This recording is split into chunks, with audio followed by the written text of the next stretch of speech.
Amém.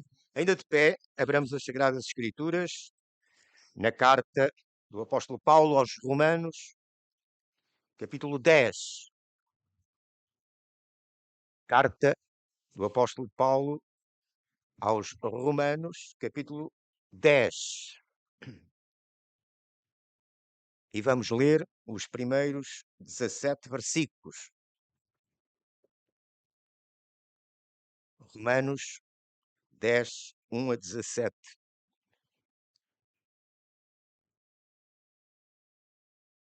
Irmãos, o bom desejo do meu coração e a oração a Deus por Israel é para a sua salvação. Porque lhes dou testemunho de que têm zelo de Deus, mas não com entendimento. Porquanto, não conhecendo a justiça de Deus e procurando estabelecer a sua própria justiça, não se sujeitaram à justiça de Deus. Porque o fim da lei é Cristo, para justiça de todo aquele que crê. Ora, Moisés descreve a justiça que é pela lei, dizendo: o homem que fizer estas coisas viverá por elas. Mas a justiça que é pela fé diz assim: não digas em teu coração quem subirá ao céu, isto é, a trazer do alto a Cristo, ou quem descerá ao abismo, isto é, a tornar a trazer dentre os mortos a Cristo.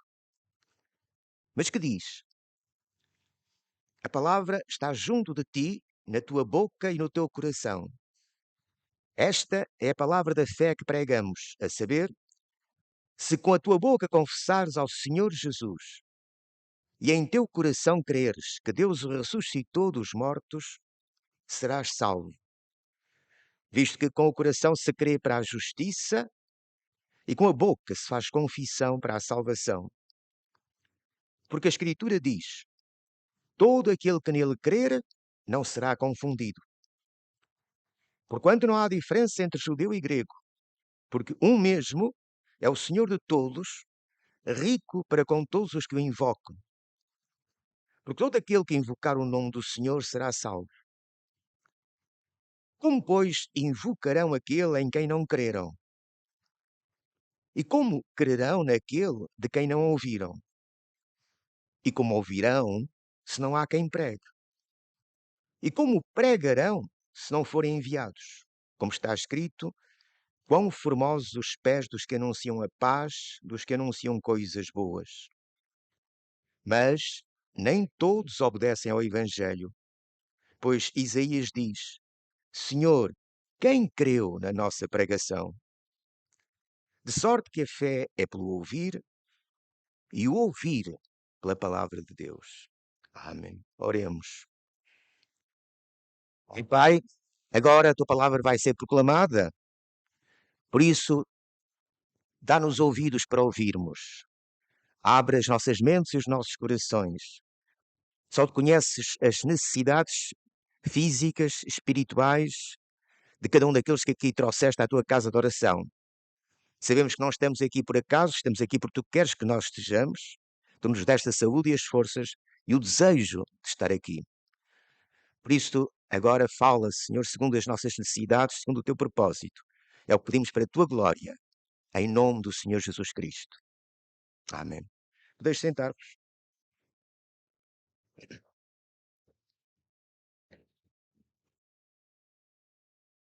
Este texto coloca-nos perante um grande problema,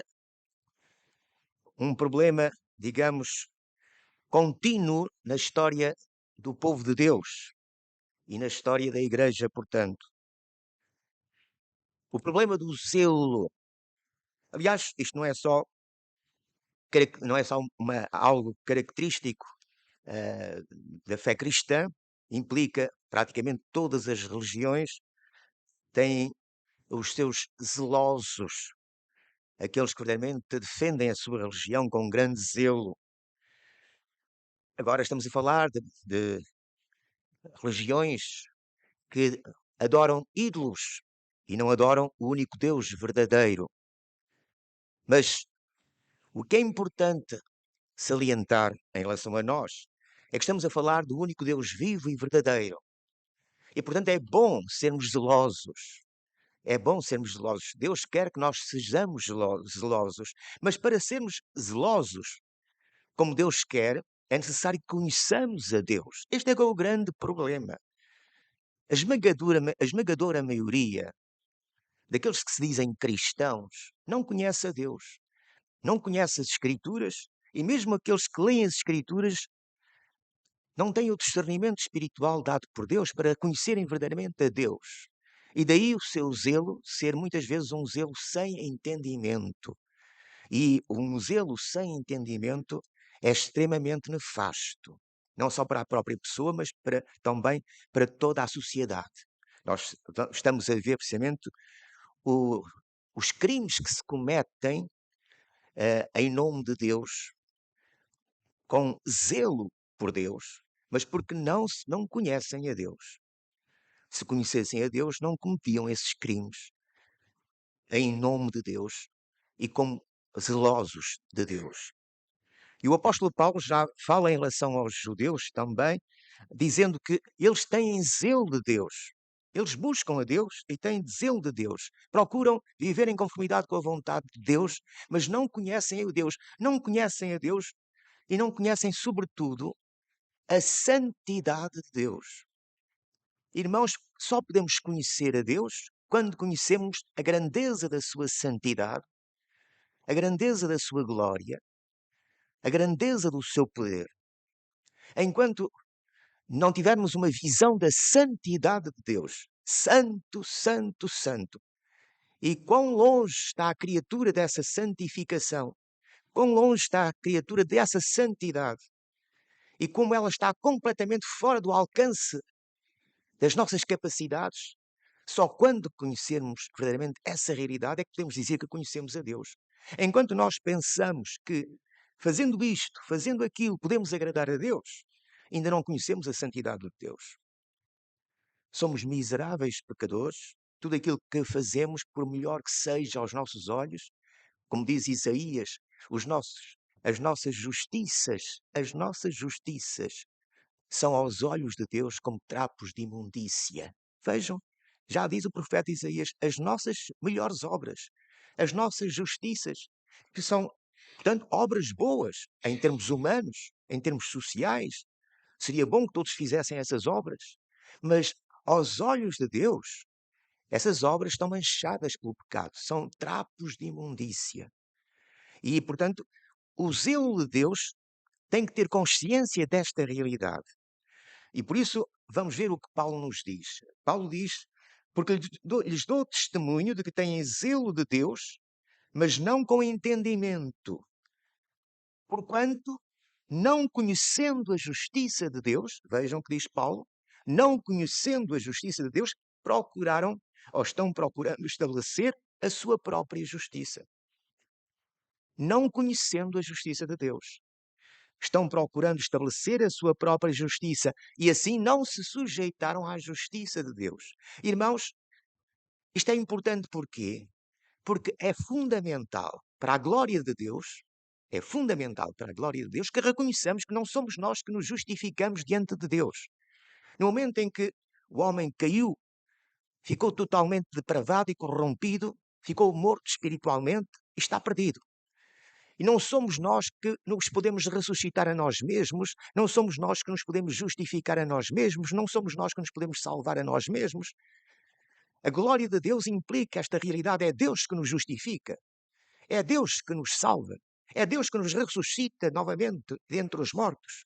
É Deus que nos dá vida em Cristo Jesus. É Deus que, estando nós mortos em delitos e pecados, nos vivifica juntamente com Cristo e nos torna participantes da sua vida. Isto é fundamental para a glória de Deus. Mas para que reconheçamos esta realidade, é necessário reconhecermos a justiça de Deus e que nós, portanto, todas as nossas melhores obras estão totalmente manchadas pelo pecado e não são aceitáveis aos olhos de Deus.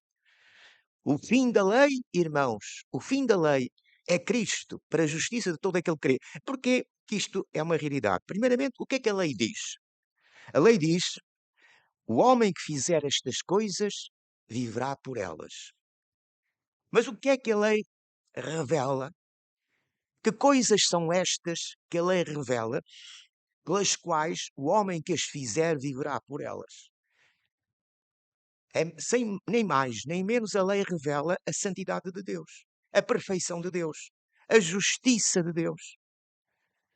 Então, Deus diz ao homem: olha, estás a ver a santidade que eu exijo de ti? Estás a ver a justiça que eu exijo de ti? Se fizeres estas coisas, viverás por elas. Mas qual é o fim da lei? É o homem reconhecer: se isso é assim, estou perdido. Que miserável homem que eu sou. Paulo chegou a essa conclusão. Que miserável homem que eu sou. Se isso é assim, estou totalmente perdido. Não há nada a fazer. Pois é, o fim da lei é Cristo.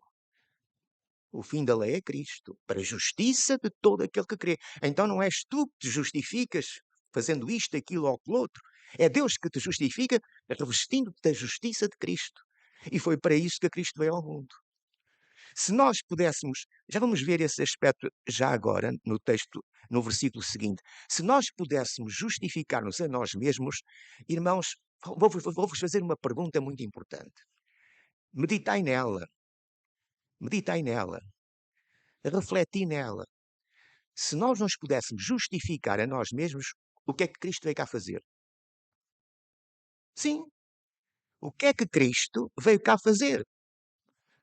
Se eu me pudesse justificar a mim mesmo, o que é que Cristo veio cá fazer por mim?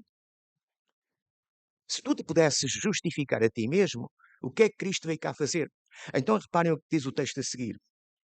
Portanto, a justiça da lei é: o homem que fizer estas coisas viverá por elas. Mas a justiça, reparem bem, a justiça que é pela fé, diz assim: não digas em teu coração: quem subirá ao céu? Não penses que tu podes subir ao céu.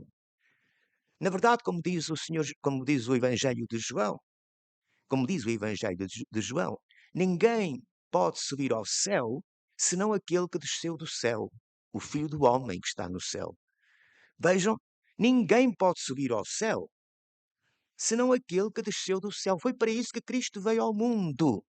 Porque nós não podíamos subir ao céu. Deus enviou o seu Filho, Jesus Cristo. Jesus, portanto, tomou a forma humana, desceu dos céus para levar sobre si os nossos pecados, para verdadeiramente nos conduzir aos céus. Ele agora subiu aos céus e leva-nos consigo nesta subida para os céus. O apóstolo Paulo dirá que, aos Efésios, que nós ressuscitamos juntamente com Cristo e até já estamos sentados com Ele na glória. Isto é aos Colossenses. Portanto, ou seja, a vida que agora vivemos é a vida que Deus nos dá em Cristo Jesus. Foi para isso que Ele veio ao mundo. Foi para isso que Ele veio ao mundo. Como nós não podíamos subir aos céus, por mais que fizéssemos, por melhores obras que fizéssemos, estávamos sempre muito longe do padrão que Deus requer e, portanto, nunca podíamos subir ao céu. Mas aquele que desceu dos céus, esse sim, subiu aos céus. E subiu aos céus para nos levar consigo para os céus. Aquilo que era impossível ao homem é possível a Deus. Uma vez os discípulos, perante uma afirmação de Jesus perentória, que é mais fácil entrar um camelo pelo fundo de uma agulha do que um rico entrar no reino dos céus, perante esta afirmação, os discípulos ficaram, enfim, mas nesse caso, se é mais fácil um camelo entrar pelo fundo de uma agulha, portanto, que era uma passagem muito estreita em Jerusalém, uma passagem muito estreita, porque dificilmente se poderia passar, se é difícil passar um camelo pelo fundo de uma agulha, é mais fácil passar um camelo pelo fundo da agulha do que um rico entrar no reino dos céus, então quem é que poderá salvar-se? Esta é a pergunta crucial que os discípulos fizeram. Quem poderá salvar-se? E a resposta de Jesus foi perentória, não deixou margem para dúvidas. Aos homens é impossível. Portanto, salvar-se está fora de questão. Aos homens é impossível, mas aquilo que é impossível aos homens é possível a Deus. Mais uma vez, só Deus pode salvar. E só Deus salva. E salva por Cristo e em Cristo. Portanto, não, em relação à lei, a lei dizia faz isto e viverás. Mas era para que o homem pudesse ter consciência de que não pode subir aos céus. Não digas em teu coração quem subirá aos céus, porque isso é impossível. E reparem, isto é trazer do alto a Cristo. Porque se realmente tu pudesses subir aos céus, Cristo não teria que descer dos céus para te levar consigo para os céus. Tu mesmo subirias aos céus. Para que Cristo, o que é que Cristo veio cá fazer, uma vez mais, repito. Então, a vinda de Cristo ao mundo, quando raciocinamos bem à luz das Escrituras, quando usamos o raciocínio que Deus nos dá, firmado nas Escrituras, não na nossa deriva imaginária, mas firmado nas Escrituras, quando nós usamos esse raciocínio, nós temos que chegar a esta conclusão. A vinda de Cristo ao mundo é a maior prova da total depravação do homem e da total a situação de morte espiritual em que o homem se encontra e da sua impossibilidade de salvação. Porque se fosse possível ao homem fazer algo, Cristo não tinha vindo ao mundo. O homem fazia isso que era necessário e Cristo não teria vindo ao mundo. Sofrer como sofreu, morreu como morreu. Para quê? Sim, isso é uma afronta ao sacrifício de Cristo. Pensar que o homem pode por si mesmo subir aos céus é uma afronta ao sacrifício de Cristo, à obra de Cristo. E também, reparem, não só subir aos céus. Oh, quem descerá ao abismo? Portanto, a situação do homem é uma situação de morte espiritual. A outra pergunta que se coloca, quem é que pode vencer a morte?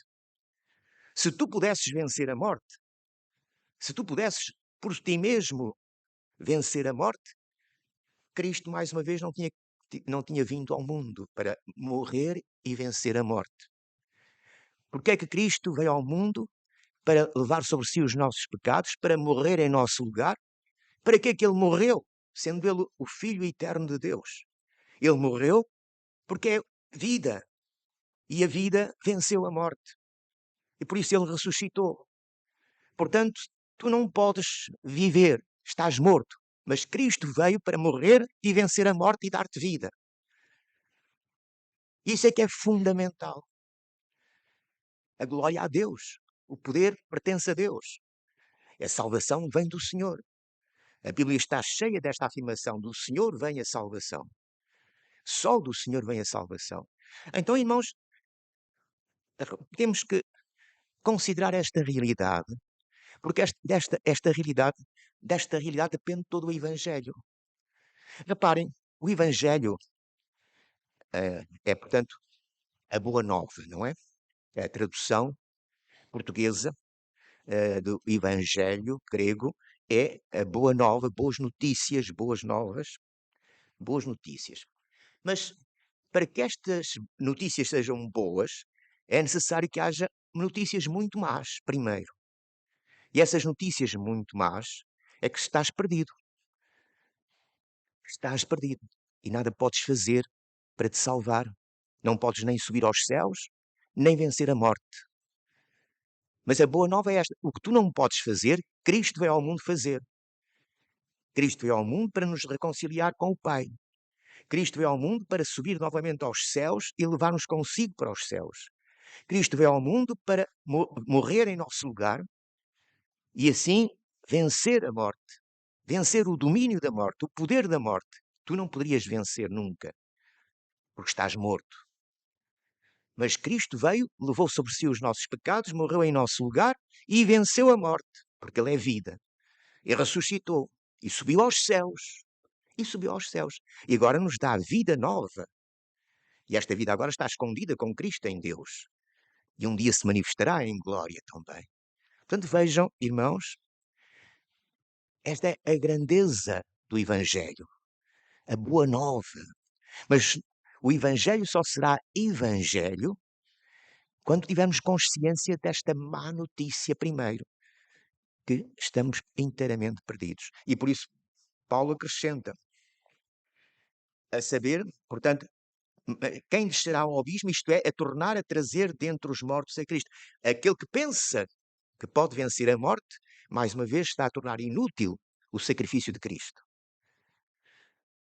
está a tornar inútil o sacrifício de Cristo. Muitas vezes nós dizemos que, por exemplo, a doutrina do purgatório é inaceitável a um cristão, é inaceitável porque não está na Bíblia, a não ser nos livros apócrifos. Mas mesmo assim, é preciso interpretar muito, muito, muito, muito puxadamente Macabeus. É mesmo preciso puxar muito, muito, muito, muito Macabeus. Mas não está. Mas esse, irmãos, não é para mim o mais importante. Embora, obviamente, todos nós sabemos, se não está na Bíblia, nós só podemos crer naquilo que a Bíblia revela. Se não está na Bíblia, nós é uma suposição, enfim, mas não podemos ter convicções. Nós só podemos ter convicções com base na Bíblia. Nós cremos o que cremos porque está escrito. E porque está escrito, e a Bíblia é a palavra de Deus, nós cremos na Bíblia. Cremos na palavra de Deus, cremos em tudo quanto está escrito. O purgatório não está. Então, na Bíblia só está céu e inferno. São os únicos lugares que a Bíblia revela.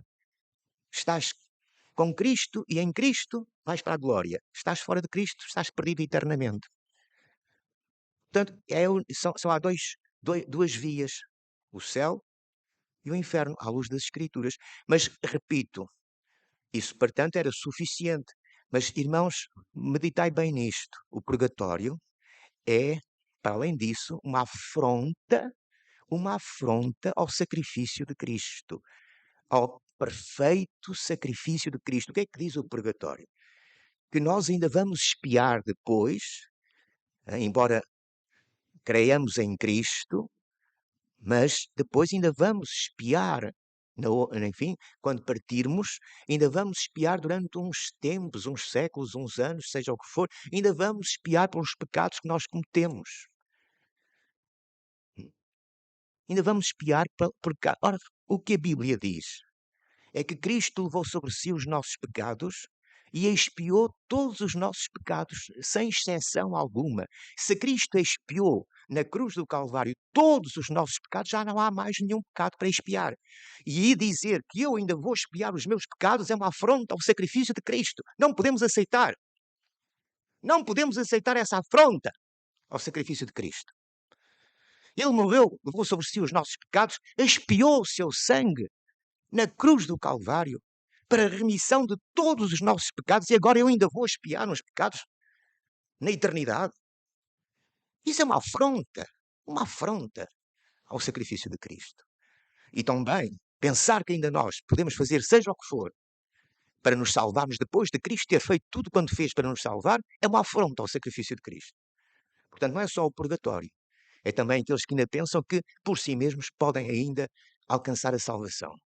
Isso é uma afronta ao sacrifício de Cristo, porque Cristo alcançou, pelo seu sacrifício, a nossa salvação, a nossa redenção. E todos aqueles por quem Cristo morreu serão salvos, sem exceção alguma. A morte de Cristo é totalmente eficaz. A morte de Cristo é totalmente eficaz. Cristo não verteu o seu sangue inutilmente, mas verteu o seu sangue pelo seu povo, e o seu povo será salvo. Então, irmãos, notai o que diz a palavra da fé. A palavra está junto de ti, na tua boca e no teu coração. Esta é a palavra da fé que pregamos. Vejam, a obra é de Deus. A obra é da palavra de Deus, e é a palavra de Deus que opera no coração e na mente e na boca da pessoa. Ou seja, Deus coloca a sua palavra na boca e nós reconhecemos que Jesus é Senhor.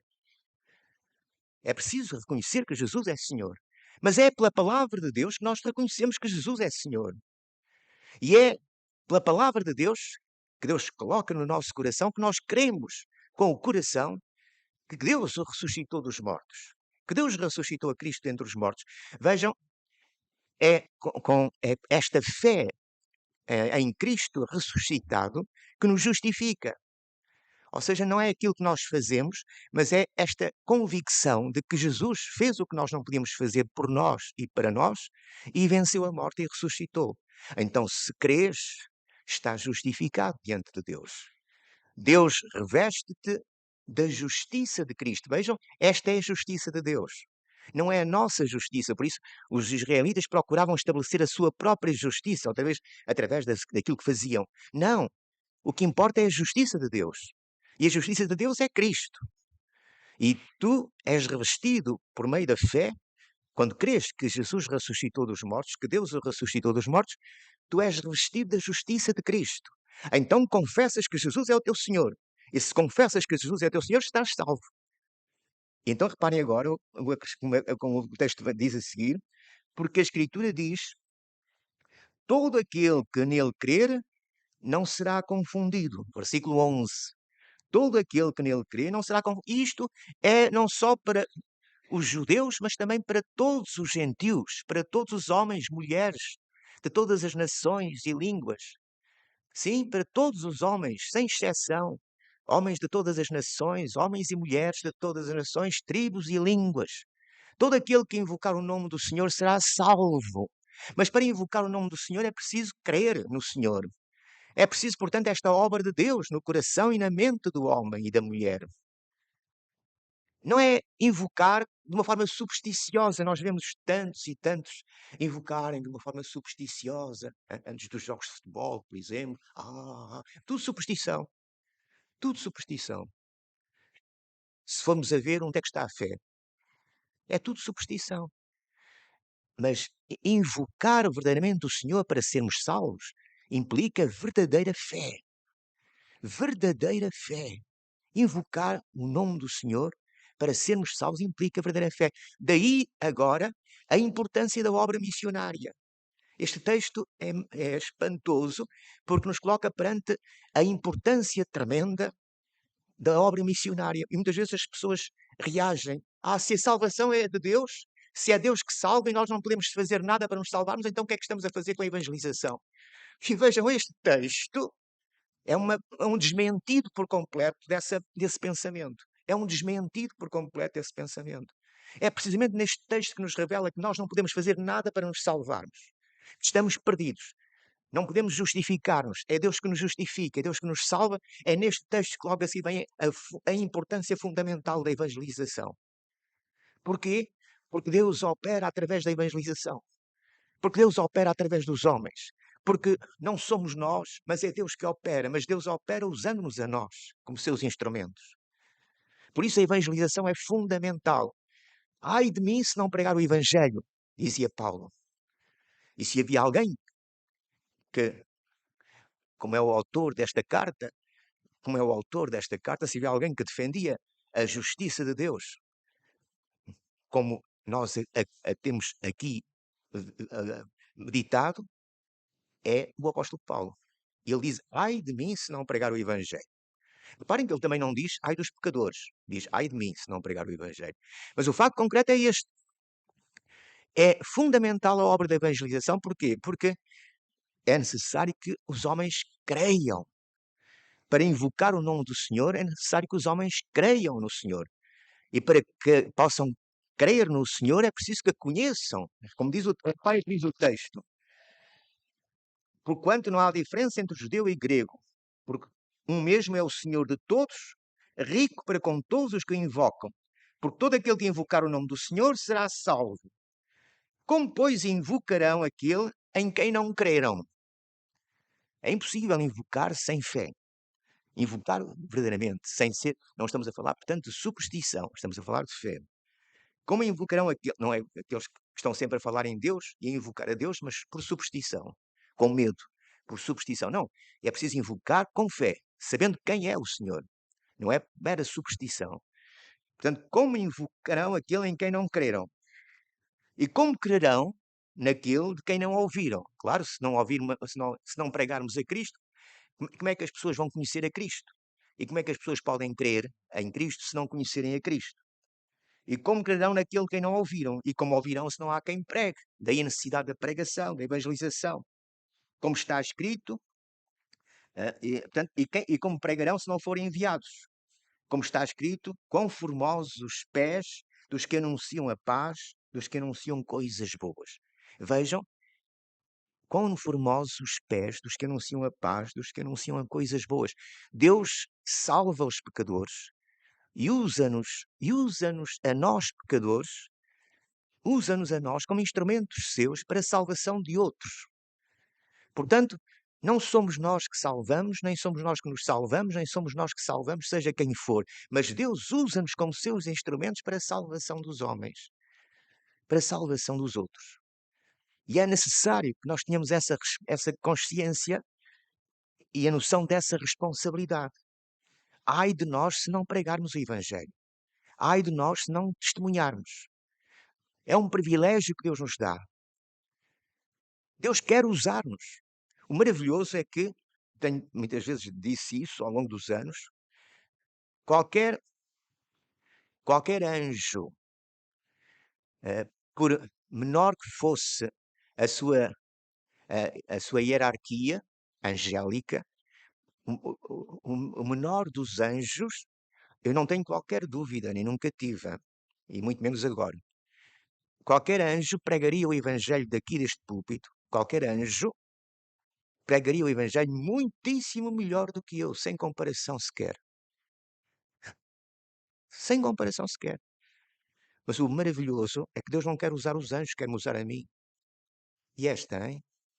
Esta é que é, esta é que é a transcendência da graça de Deus. Qualquer anjo, por menor que fosse na hierarquia angélica, por menor que fosse, qualquer anjo pregaria o Evangelho muito melhor do que eu, isso não tenham ilusões.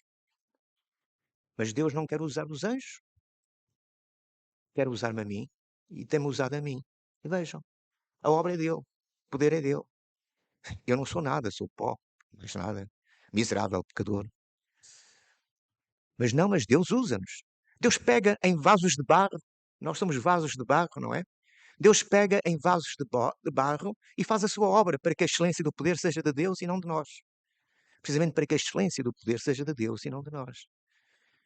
Irmãos, aquele que não conheceu o pecado, Deus o fez pecado por nós.